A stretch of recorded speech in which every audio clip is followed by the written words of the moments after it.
Donc, influence électrostatique partielle. Donc, on a un conducteur C1 et un conducteur C2. On dit qu'on a influence partielle lorsque les lignes de champ partant du conducteur C1 n'aboutissent pas tous sur C2. Donc, il y a des lignes qui arrivent sur C2, voilà, et d'autres qui n'arrivent pas sur l'autre conducteur. On dit à ce moment que l'influence est partielle. Donc, la charge totale QA de notre conducteur ne se retrouve pas totalement en B. D'accord? La charge QA ne se retrouve pas totalement en B. Donc, influence maintenant, influence totale. Si on a deux conducteurs A et B, A porte une charge positive et B initialement neutre, qui porte une cavité. Si on place A à l'intérieur de B, voilà A, chargé positivement, et B était initialement neutre. Alors, toutes les lignes de champ issues de A, voilà, aboutissent sur B, de façon à ce que la charge totale de A se retrouve totalement au signe près en B. Alors, chaque ligne de champ qui commence de A arrive sur B.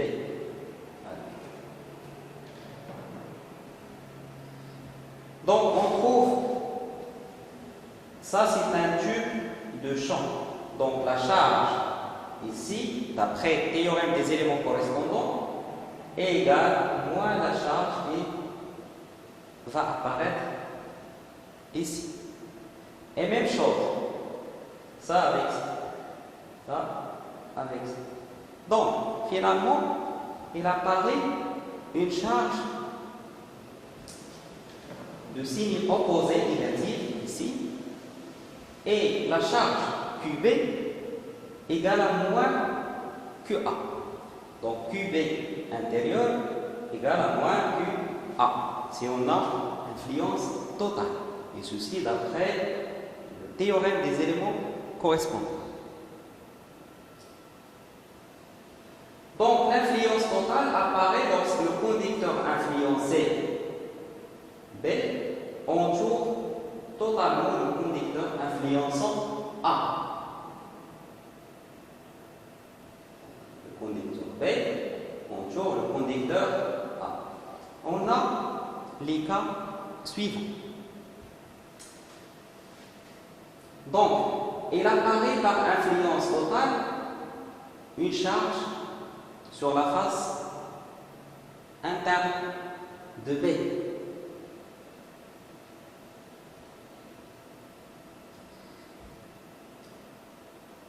La charge sur la face interne de B égale à moins QA.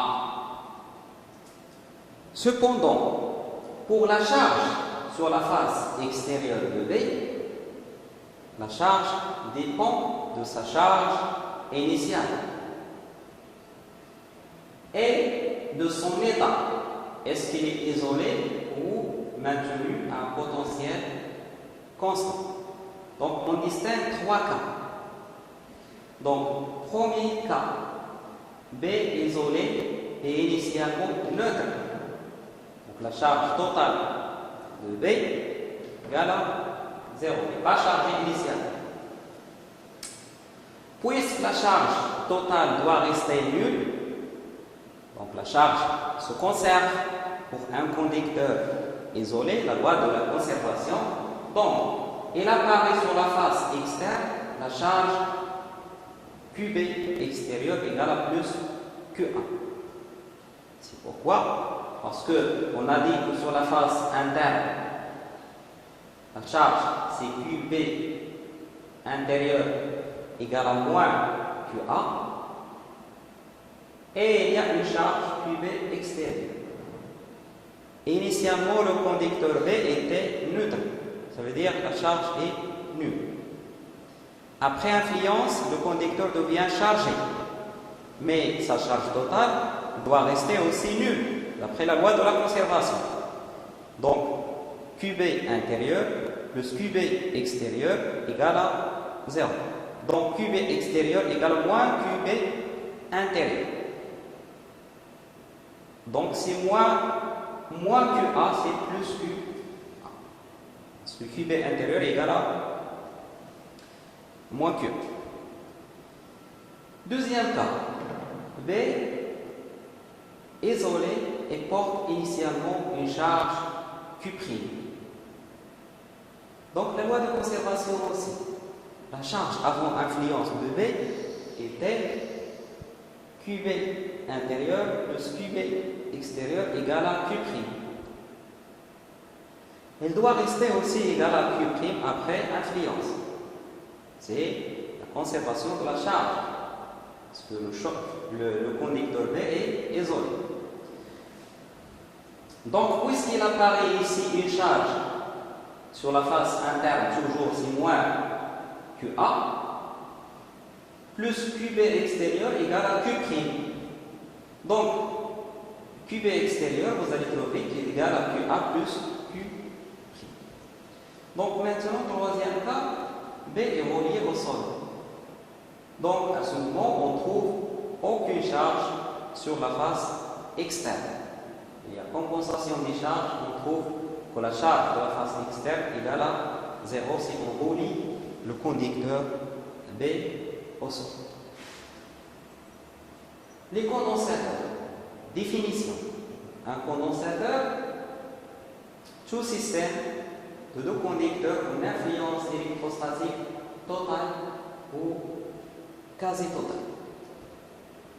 Donc les deux conducteurs sont appelés armatures du condensateur. Et il y a deux sortes de condensateurs. Armature rapprochée à influence quasi totale, armature rapprochée et armature influence et à influence totale. À ce moment, les deux conducteurs, l'un entoure l'autre. Donc les deux armatures sont généralement séparées par un matériau isolé, un diélectrique. Donc capacité d'un condensateur. La charge d'un condensateur est la charge Q de son armature interne. De l'armature interne. La charge positive. Donc, soit V1 et V2 les potentiels respectifs des armatures internes et externes. Donc, l'armature interne porte potentiel V1 et l'armature externe potentiel V2. La capacité du condensateur est définie par C égale à Q sur la différence de potentiel V1 moins V2. V1 moins V2. Voilà la représentation symbolique d'un condensateur. On représentera le symbole. Exemple de calcul. Pour calculer la capacité d'un condensateur, la méthode générale. Donc, on doit calculer le champ électrique E entre les deux armatures par théorème de Gauss, par exemple. On calcule la circulation du champ électrique entre les deux armatures, d'une armature à l'autre. La circulation représente la différence moins la différence de potentiel. Donc V1 moins V2 égale la circulation du champ électrostatique de l'armature 1 vers l'armature 2. Et après, connaissons la charge du condensateur, la charge de l'armature interne sur les parties au niveau de la surface du conducteur, vers la sigma de l'intégrale sigma ts.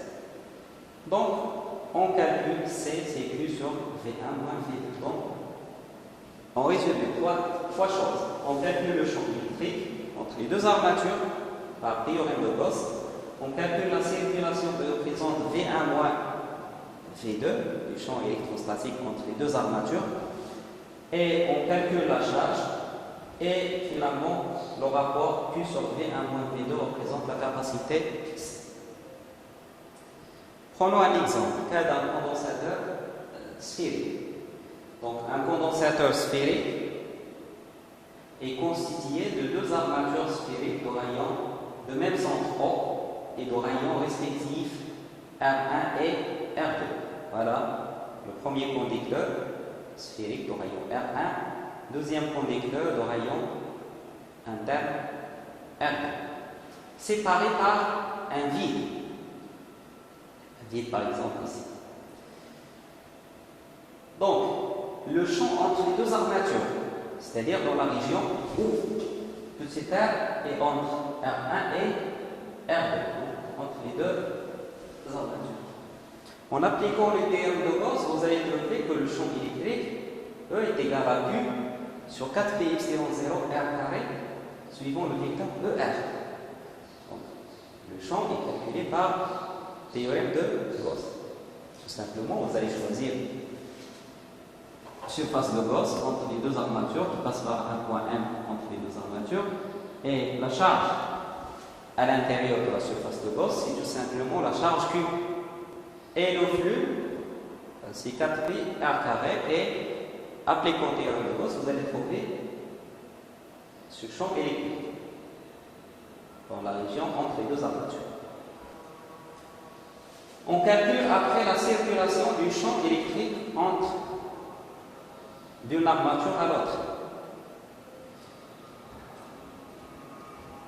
C'est V1 moins V2 égale l'intégrale de E scalaire dl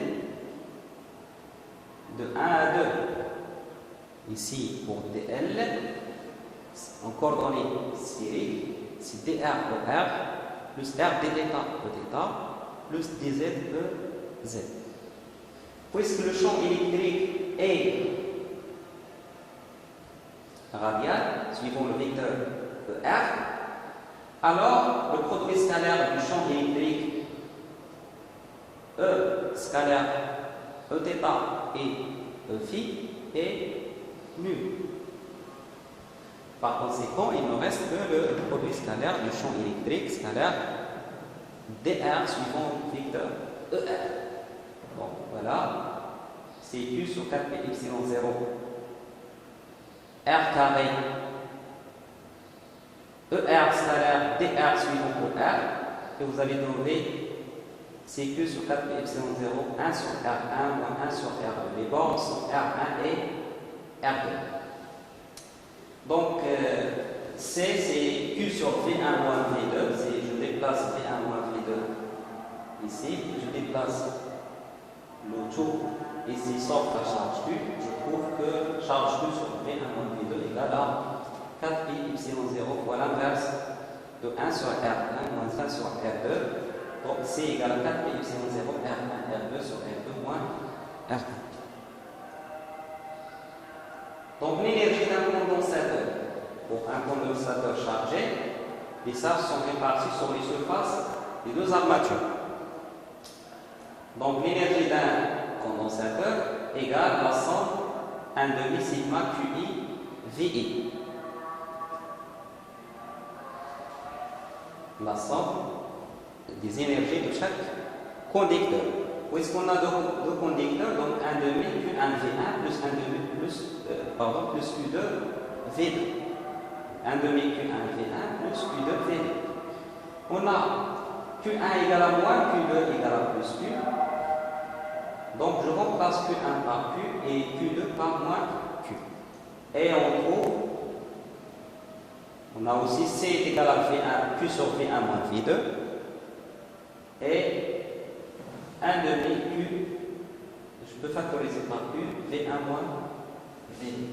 Si 1 demi C, si j'utilise la relation C est égal à Q sur V1 moins V2, je remplace Q par C fois V1 moins V2, je trouve 1 demi C, V1 moins V2 au carré.